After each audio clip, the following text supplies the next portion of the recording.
Gesine Weber, the research fellow at the German Marshall Fund.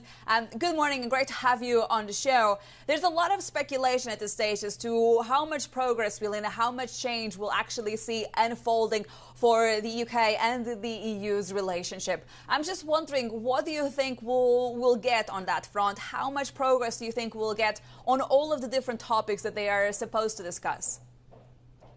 Good morning, and thank you for having me. I think it is very difficult to say right now what exactly is going to be the result of the summit, because both sides have, on the one hand, managed expectations ahead of the summit, but on the other hand, also really emphasized the importance of these negotiations being secret to really rebuild trust among both sides.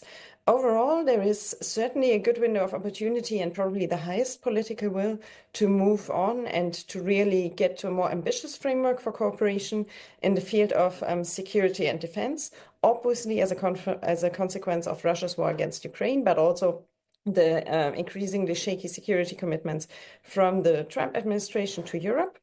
And then there are other policy areas that have been complicated over all the years, also during the negotiations of the Brexit agreement, that that can also be expected to remain complicated.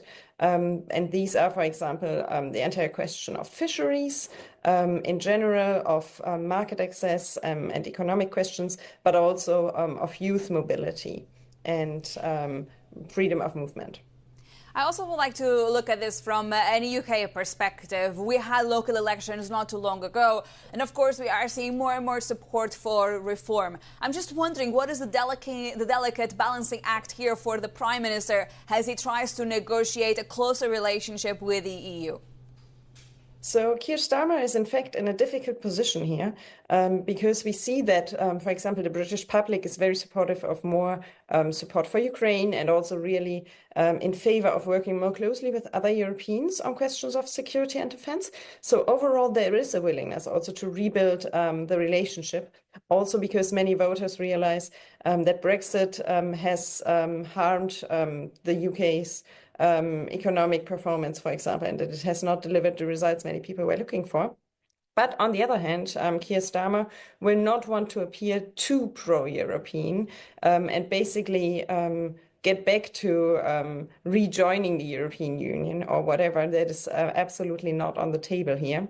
Because he also has to balance, of course, these domestic politics and therefore needs to strike the balance between getting closer to the EU and seeing where cooperation can be improved, but also reaffirming some things that the UK had clearly wanted to achieve through Brexit, and therefore, for example, not get or basically not have access to the internal market also.